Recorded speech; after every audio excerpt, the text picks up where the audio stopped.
और शाह की सुनने के लिए तैयार तक नहीं है। हालत तो ये हो चुकी है कि कांग्रेस में 6 विधायक रातों रात शामिल हो गए हैं और भारतीय जनता पार्टी को तगड़ा झटका लगा है। ऐसे हालातों में आप अंदाजा लगा सकते हैं कि किस तरीके से तख्ता पलट करने की पूरी तैयारी कर ली गई है। मैं आपको पिछले 24 घंटे की एक एक खबर बताऊंगी और एक एक खबर को आप ध्यान से सुनेगा।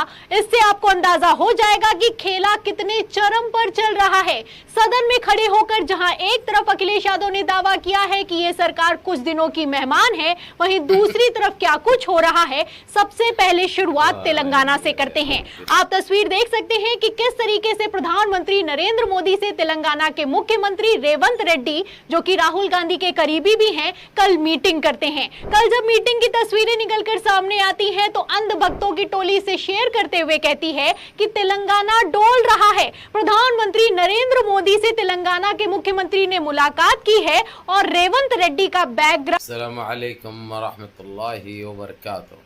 अज़ीज़ान मिल्लत इस्लामिया, आप तमाम उम्मती को अबू फैसल की तरफ से सलाम अर्ज़ है। घर में बड़ी पर्दा नशीन इज़्ज़तदार माँ और बहनों को अबू फैसल की तरफ से सलाम अर्ज़ है। बहरहाल अल्लाह से उम्मीद है आप लोग खैरियत से होंगे, अल्लाह की हिफाजत में होंगे, इन मरूनों की वलामत से, इन फ़िरक़ा परस्तों की फ़िरक़ा परस्ती से महफूज होंगे। अल्लाह आप लोगों को अपने हिफ्ज़ अमान में रखे, अल्लाह अपनी हिफाजत में रखे, अल्लाह हर आबा से, हर शर से आप लोगों को महफूज रखे। बहरहाल मेरे अज़ीज़ दोस्तों, मेरे भाइयों, देश के हालात से भी आप लोग वाकिफ़ है और देश के बाहर के हालात से भी आप लोग बजा वाकिफ़ है, क्योंकि ये आपका भाई हर मुमकिन कोशिश कर रहा है कि आप लोग हर खबर की जानकारी रख सके, सारी दुनिया में कहाँ पे क्या हो रहा है आप लोगों को इसका इल्म हो सके। बहरहाल मैं आप लोगों को यही बता दूं मेरे अज़ीज़ दोस्तों, मेरे भाइयों, सबसे पहले तो हमारे देश के हालात इतने पचीदा और इतने गयशुदा हो चुके हैं कि हमको सोचने और हंसने पे मजबूर कर रहे हैं। जिस तरीके से हमारे प्रधानमंत्री ने जल्दबाजी करके जो शपथ उठाई थी वो मट्टी में मिलने जा रही है। उसकी वजह मैं ये आप लोगों को साफ बताता चलूँ मेरे अज़ीज़ दोस्तों, मेरे भाइयों, जिस तरीके से भी हो, उन्होंने 9 तारीख़ को 9 जून को जो जल्दबाजी करके जो शपथ ली, ये इनको काफ़ी महंगी पड़ी। और हम पहले दिन से बोल रहे थे कि बीजेपी ने 240 एमपी जो जीत के आए, वहाँ पे वो ठीक नहीं है। कुछ 22 एमपी माहदे के तहत इंडिया अलायंस यानी राहुल गांधी की पार्टी को ज्वाइन करने जा रहे हैं। और आप लोग ये जानिए और यकीन करिए, 6 में से 1 मिनिस्टर था जो कल जाके इंडिया अलायंस में बीजेपी को छोड़कर बीजेपी के एमपीस ने जो ज्वाइन किया, उसमें एक को तो मिनिस्ट्री भी मिली थी। तो अब बताओ कि बीजेपी की हालत कैसी हो जाएगी। अब ये चंद्रबाबू नायडू तो खुले तौर पे बता दिया, मैंने आज आप लोगों को कल की वीडियो देख चुके हैं आप लोग, अब खुद बीजेपी के एमपीस कांग्रेस ज्वाइन कर रहे हैं। तो अब इनके ऊपर क्या रख सकते भरोसा, बताइए आप। नीतीश कुमार के ऊपर हो या उसके ऊपर, अगर से ये लोग रहते भी, अगर जे बीजेपी अपने जैसा मिसाल के तौर पे 6 एमपीस लिख के दे के जाके ज्वाइन कर लिए अभी इंडिया अलायंस को, वैसे ही ये 22 आ गए तो सीधे सीधे इंडिया अलायंस अपनी सरकार बनाने की दावेदारी गवर्नर को दे देगी। गवर्नर को दे देने के बाद तो जो है सो क्या रहता बता दीजिए आप, कुछ भी बाकी नहीं रहता। यानी सीधे सीधे ये लोग अपने आप खत्म हो रहे हैं, ना इनको हटाने की जरूरत पड़ रही, ना इनके साथ कोई मेहनत करने की जरूरत पड़ रही, ये अपने आप खत्म हो रहे हैं, जो कि एक बहुत बड़ी बात है और बहुत अच्छी बात है।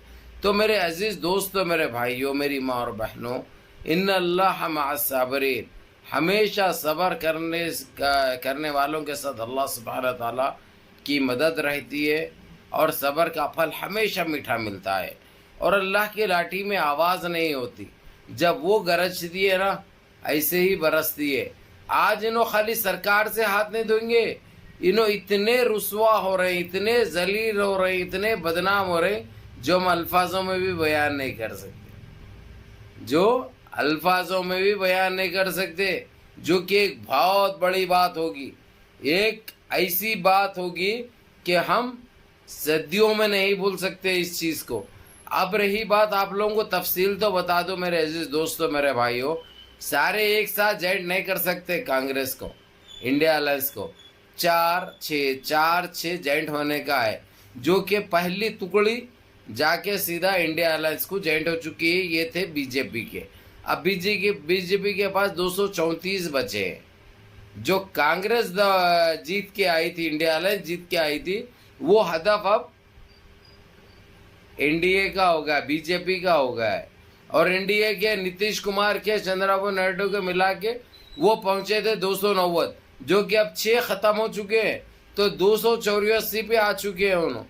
हो सकता इतवार के दिन और 6 जाके इंडिया अलायंस में मिल रहे हैं, क्योंकि एकदम भी अच्छी बात नहीं होती, रूल्स के खिलाफ होता। अब जिस तरीके से तड़पाना है, अल्लाह सुब्हाना ताला तड़पा रहे हैं इनको। जिस तरीके से इनकी जो नीयत साफ नहीं थी, इनके दिमागों में और दिलों में जो जहर था ना, वो जहर का बदला है। इस तरीके से इनको लेना है और ये पूरी तरीके से सफाया हो जाएगा इनका। ये लोग कभी ठहरने के काबिल नहीं रहेंगे, ये लोग अपाहिज होंगे। जितना ये लोग बदुआएं जो लिए हैं देशवासियों की, वो सारे बदुआएं अब इनको तीर बन के लग रही है। अब ये बात तो कड़वी है, क्योंकि हम तो उसूल बोल देते, सच बोल देते, हक बोल देते। इनको ऐसा नहीं चाहिए। इनको क्या चाहिए? गुमराही के तरफ जाए, इनकी झूठी वाहवाही करे, इनको शाबाशगी दे और इनकी तारीफ, झूठी तारीफ करे, तो इन्हों मुंह भी बंद करते हैं, जेब भी गरम करते हैं। लेकिन ना ऐसा जेब गरम चाहिए, ना ऐसी झूठी तारीफ चाहिए। जिस तरीके से इन्होंने देश को, जो देशवासियों को जो लूटा है, जो देश के जो हालात फैलाए हैं, ये इनको कभी माफ ना देशवासी करेंगे ना देश करेगा। अब इनके खुद जो जीत के आए हैं, वो लोग खुद बजदन होके छोड़ के जाके इंडिया अलायंस में ज्वाइन कर रहे हैं। राहुल गांधी से बात कर रहे हैं, उसको ज्वाइन कर रहे हैं, जो कि एक बहुत बड़ी बात है। ये कल रात में रात देर गए, तकरीबन 11:30 बजे तक 6 MP बीजेपी छोड़कर कांग्रेस में शामिल हो चुके हैं, इंडिया अलायंस में शामिल हो चुके हैं। अब इंडिया अलायंस का जो स्कोर जो है ना, सीधे सीधे 246 जा पहुंचा है, जबकि बताया जा रहा है 244। मगर 1-2 आज़ाद के मैं पहले बता दिया था आप लोगों के, उसको हिसाब में भी नहीं लिए है वो लोग, लेकिन ये सीधे सीधे 246 तक जा चुका है, ये हमको मालूम है। अब क्या बचा है? अब कितने बचे हैं हुकूमत करने के लिए? एक बहुत अच्छी है और बहुत जल्द ये सरकार गिरने वाली है। हमने जितने दिन चलती बोले थे, जितने महीने, उतना भी नहीं चलेगा। ये बहुत जल्द आप लोग ये रिजल्ट देखेंगे और आप लोग बाग भी होंगे और आप लोगों की कोशिश और आप लोगों की मेहनत रंग लाएगी। अल्लाह सुब्हाना ताला को जो गिड़गिड़ा के, जो बिलबिला के जो दुआएं किए आप लोग, सारी चीज़ें कबूल होने का वक्त आ चुका है। बर के मुनज़्ज़म रहिए, मुत्तहिद रहिए, अपनी सफ़ों में इत्तेहाद बरकरार रखिए, नमाज़ों की पाबंदी करिए, माँ बाप की खिदमत करिए, बड़ों के अहकाम पे अमल करिए और अपने इस भाई को भी दुआओं में याद रखिए। अस्सलामु अलैकुम व रहमतुल्लाहि व बरकातुहू।